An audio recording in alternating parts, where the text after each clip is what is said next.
ಬಸವಕಲ್ಯಾಣ ನಗರದ ಶಹಾಪುರ ಗಲ್ಲಿ ಬಡಾವಣೆಯ ನಿವಾಸಿಗಳು ಮೂಲಭೂತ ಸ್ವಚ್ಛತಾ ಸೌಲಭ್ಯಗಳ ಕೊರತೆಯಿಂದ ತೀವ್ರ ಸಂಕಷ್ಟ ಅನುಭವಿಸುತ್ತಿದ್ದಾರೆ. ಬಡಾವಣೆಯ ಚರಂಡಿಗಳು ತುಂಬಿ ರಸ್ತೆ ಮೇಲೆಯೇ ಕೊಳಚೆ ನೀರು ಹರಿಯುತ್ತಿದ್ದು, ದುರ್ವಾಸನೆಯಿಂದ ಸಾರ್ವಜನಿಕರು ಮೂಗು ಮುಚ್ಚಿಕೊಂಡೇ ಓಡಾಡುವ ಪರಿಸ್ಥಿತಿ ನಿರ್ಮಾಣವಾಗಿದೆ. ಚರಂಡಿ ನೀರು ರಸ್ತೆ ಮೇಲೆ ನಿಂತಿರುವುದರಿಂದ ಸೊಳ್ಳೆಗಳ ಉತ್ಪತ್ತಿಗೆ ಪೂರಕ ವಾತಾವರಣ ನಿರ್ಮಾಣವಾಗಿದ್ದು, ಡೆಂಗು, ಮಲೇರಿಯಾ ಸೇರಿದಂತೆ ವಿವಿಧ ಸಾಂಕ್ರಾಮಿಕ ರೋಗಗಳ ಭೀತಿ ದಿನದಿಂದ ದಿನಕ್ಕೆ ಹೆಚ್ಚುತ್ತಿದೆ.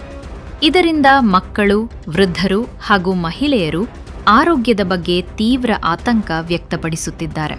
ಇದಲ್ಲದೆ ಬಡಾವಣೆಯಲ್ಲಿ ಹಂದಿಗಳ ಹಾವಳಿಯೂ ಹೆಚ್ಚಾಗಿದ್ದು, ಕೊಳಚೆ ಮತ್ತು ಅಸ್ವಚ್ಛತೆಯಿಂದ ಪರಿಸರ ಮತ್ತಷ್ಟು ಹದಗೆಟ್ಟಿದೆ.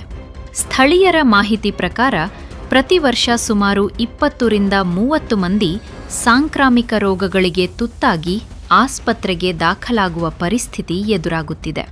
ಆದರೂ ಸಂಬಂಧಪಟ್ಟ ಅಧಿಕಾರಿಗಳು ಈ ಸಮಸ್ಯೆಯನ್ನು ಗಂಭೀರವಾಗಿ ಪರಿಗಣಿಸದೆ ಸ್ವಚ್ಛತಾ ಕಾರ್ಯಗಳ ಕಡೆ ನಿರ್ಲಕ್ಷ್ಯ ವಹಿಸುತ್ತಿದ್ದಾರೆ ಎಂದು ನಿವಾಸಿಗಳು ಆರೋಪಿಸಿದ್ದಾರೆ. ಸ್ವಚ್ಛ ಮತ್ತು ಆರೋಗ್ಯಕರ ಪರಿಸರದಲ್ಲಿ ಬದುಕುವ ಹಕ್ಕೇ ನಮಗೆ ಇಲ್ಲದಂತಾಗಿದೆ. ಇನ್ನಾದರೂ ಅಧಿಕಾರಿಗಳು ಎಚ್ಚೆತ್ತುಕೊಂಡು ತಕ್ಷಣ ಬಡಾವಣೆಯಲ್ಲಿ ಸ್ವಚ್ಛತಾ ಕಾರ್ಯ ಕೈಗೊಂಡು ಚರಂಡಿ